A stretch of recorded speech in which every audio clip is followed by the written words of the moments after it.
formulasi yang kedua, nomor 1. Di sini kita punya 5,8 gram suatu senyawa hidrokarbon, suatu gas hidrokarbon, kita misalkan CXHY, yang dibakar sempurna pada keadaan RTP, room temperature pressure, sehingga menghasilkan CO2 dan H2O. H2O yang dihasilkannya 9 gram. Pada keadaan RTP, gas hidrokarbon tersebut memiliki volume 2,4 liter. Nah, itu nanti kita akan pakai untuk menjawab soal yang B ya. Untuk soal yang A cukup datanya seperti ini. Menurut hukum kekekalan massa hidrogen dalam CXHY itu akan sama dengan massa hidrogen dalam H2O ya. Karena senyawa yang mengandung H di kiri CXHY, yang mengandung H di kanan H2O. Jadi kita hitung dulu berapa massa H-nya.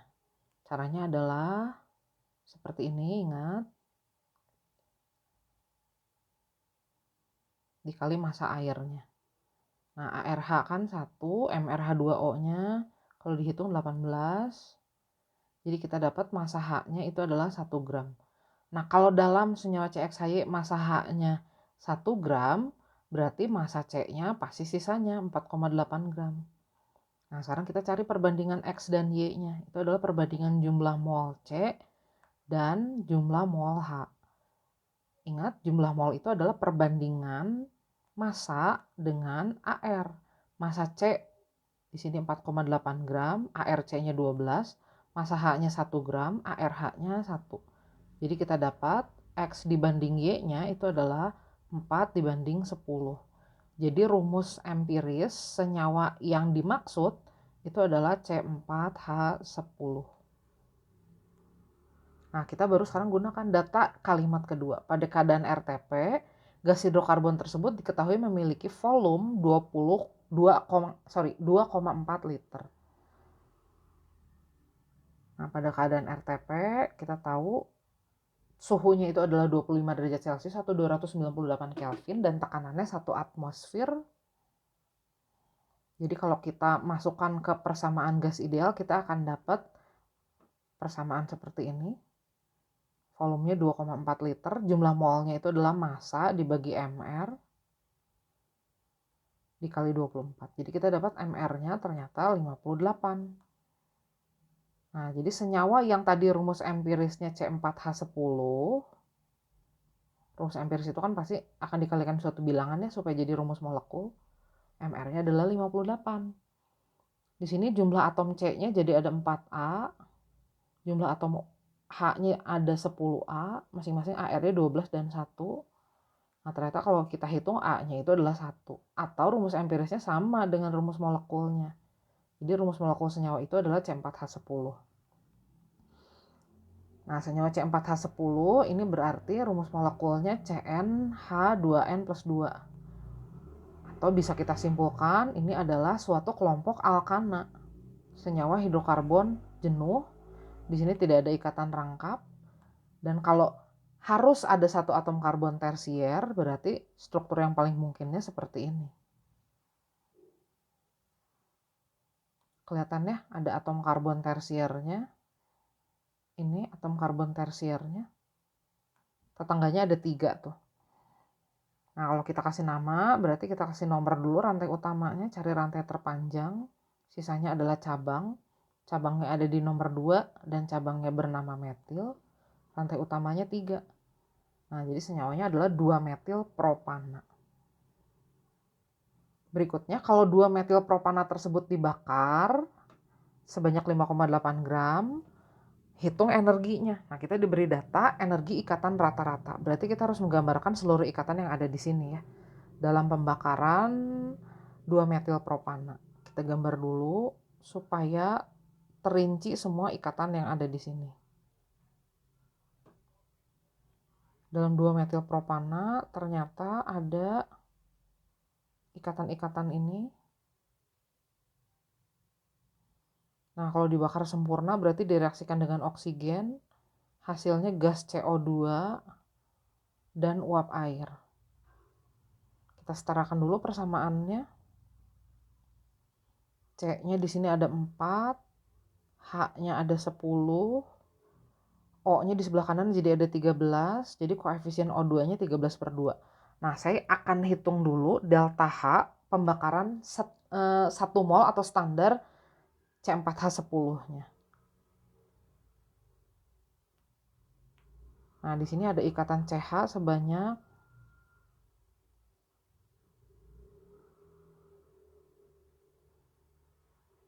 ikatan C sama H-nya ada 1, 2, 3, 4. Oh, sorry. Ini salah ya, itu ikatan C dengan C. Jumlah total ikatan CH-nya ada 10.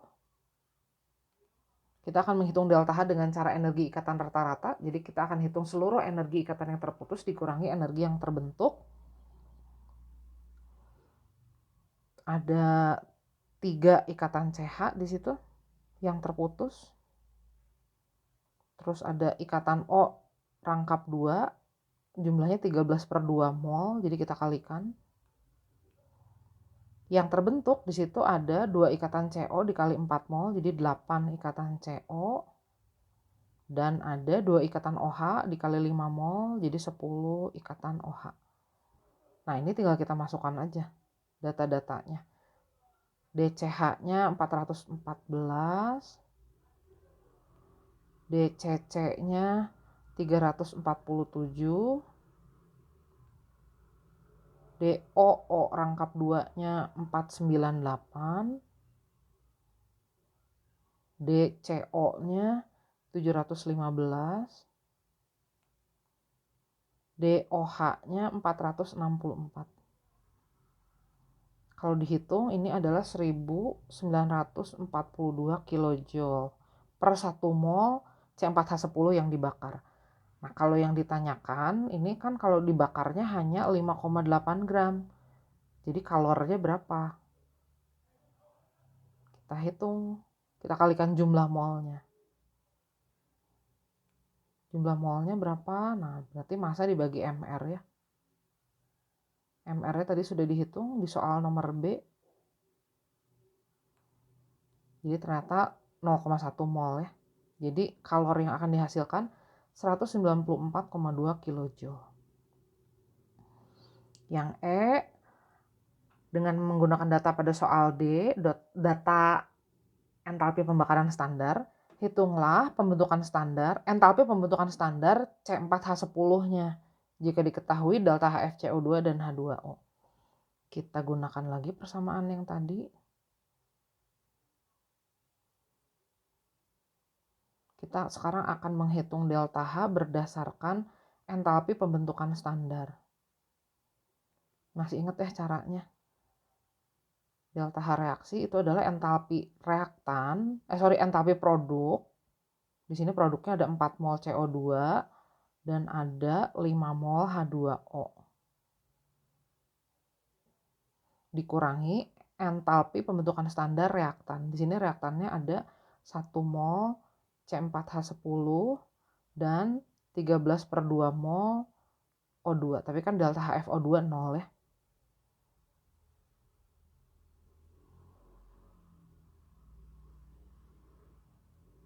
Oke. Delta HFCO2-nya kita masukkan. Delta HFH2O-nya. Nah, kita nanti akan dapat delta HF C4H10-nya. Kalau dihitung, min 818 kJ per mol. Menggunakan data yang diperoleh, hitunglah massa air yang dapat dididihkan menggunakan energi dari pembakaran sempurna 5,8 gram gas hidrokarbon tersebut. Berarti kita akan menghitung kalor dengan cara kalorimetri. Kalor yang dilepas itu akan sama dengan kalor yang diterima. Yang melepas kalor di sini adalah pembakaran C4H10, yang menerima kalornya air. Pembakaran C4H10 berarti kalor pembakaran standar dikali jumlah mol C4H10-nya. Kalor air sebanding dengan massa, kalor jenis, dan kenaikan suhu. Nah, ini kan tadi udah kita hitung ya. Min 194,2 kJ.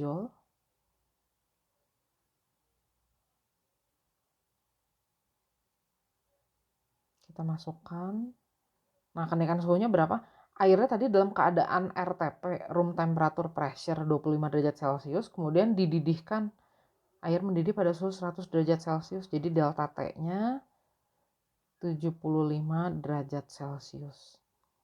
Nah, nanti kita dapat massa air yang bisa dididihkannya ternyata itu adalah 0,616 kg. Next, ini tentang laju reaksi. Di sini ada reaksi antara A2 dan B2 menghasilkan AB. Pasti nanti bentuk persamaan laju reaksinya seperti ini. Pangkatnya akan kita cari. Nah, kalau dilihat di sini, kita bisa bandingkan dulu percobaan 1 dan 3 nih.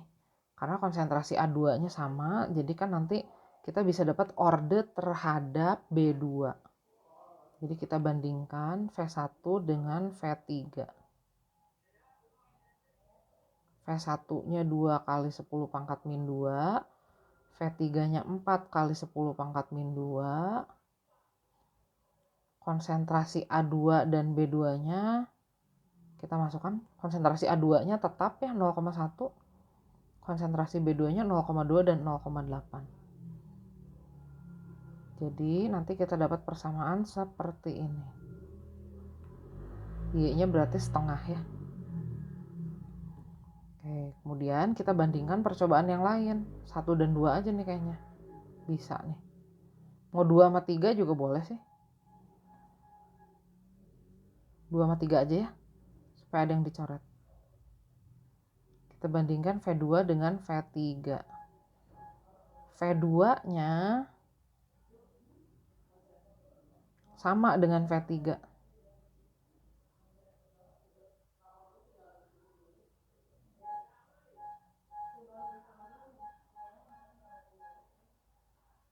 Konsentrasi A2-nya 0,2 dan 0,1.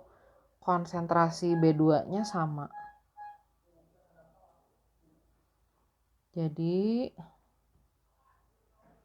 kita dapat seperti itu ya. Nah, X-nya pasti 0 dong kalau gitu. Jadi persamaan laju reaksinya A2 pangkat 0, B2 pangkat setengah. Atau langsung aja begini. Konsentrasi A2 jadinya tidak mempengaruhi laju reaksi. Oke, yang B kita diminta menghitung nilai V. Nilai V itu adalah laju reaksi pada percobaan keempat. Nah, kita bisa bandingkan aja percobaan yang ketiga sama 4 nih ya. Jadi kita tidak perlu menghitung K dulu di situ. Kita bandingkan V3 dan V4. V3-nya 4 kali 10 pangkat min 2. V4-nya V. Oh, ini nggak usah dimasukin aja ya konsentrasi A2-nya, langsung aja B2-nya ya. Konsentrasi B2-nya 0,8 dan 3,2.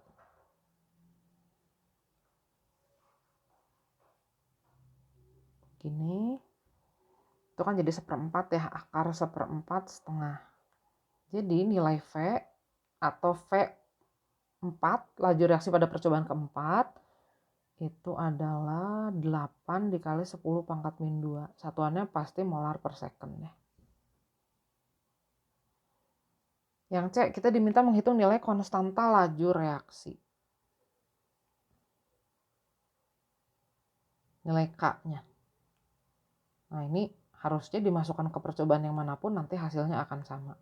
Kita misalkan masukkan ke percobaan ke-1 aja. Percobaan ke-1 itu V-nya 2 kali 10 pangkat min 2. Konsentrasi B2-nya 0,2.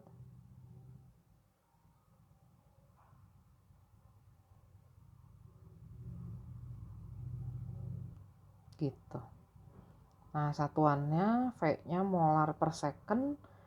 Konsentrasi B2 pangkat setengah berarti molar pangkat setengah. Jadi nanti kita dapat nilai K-nya itu adalah 2 dikali 10 pangkat min 2 dikali lagi 10 pangkat setengah dibagi 2 pangkat setengah. satuannya jadi molar pangkat setengah, second pangkat min 1. Nomor 3, ini ada suatu reaksi kesetimbangan homogen. Nilai Kc-nya itu sudah diketahui 25. Nah, kalau pada suhu yang sama dimasukkan masing-masing 5 mol XY, X2 dan Y2. Nah, ditanya berapa jumlah gas XY dalam kesetimbangan. Kita harus ngecek dulu keadaan ini udah setimbang atau belum. Cara ngeceknya gimana? Kita hitung Kc-nya. Cara ngitung Kc sama seperti ngitung Kc ya. Konsentrasi produk-produk dipangkatkan koefisien dibagi konsentrasi reaktan pangkat koefisien. Nah, di sini kan kita taunya jumlah mol. Volumenya nggak tahu, nggak apa-apa. Misalkan aja V.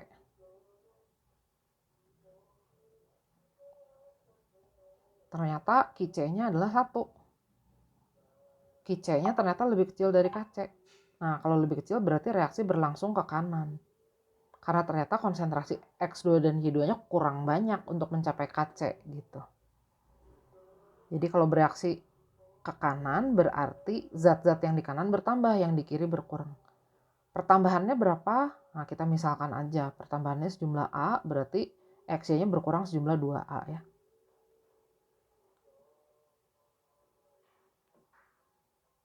Gitu. Nah, setelah dihitung kita masukkan ke rumus Kc. Karena pada suhu yang sama berarti percobaan kedua ini juga nilai Kc-nya sama.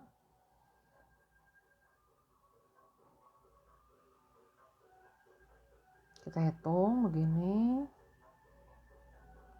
V-nya tadi nggak tahu juga ya, jadi nggak apa-apa, masukin aja. Jadi 5 plus A per V gitu ya, itu konsentrasi X2-nya. Ini konsentrasi Y2-nya. Ini konsentrasi XY-nya. Langsung aja kita akarkan kedua ruasnya karena kita hanya akan menggunakan akar yang positif.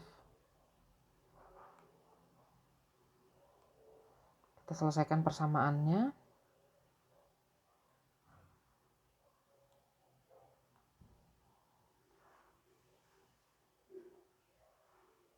Jadi A-nya adalah 20 per 11. Yang ditanya di soal adalah berapa jumlah gas XY, jumlah mol XY dalam kesetimbangan itu adalah 5 min 2A mol. Jadi jumlah mol XY-nya adalah 5 dikurangi 2 kali A, begini.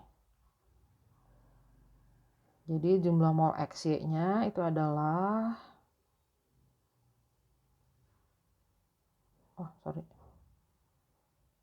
ini 5 ya, 5 berarti 55 per 11. Jadi 15 per 11 mol. Oke.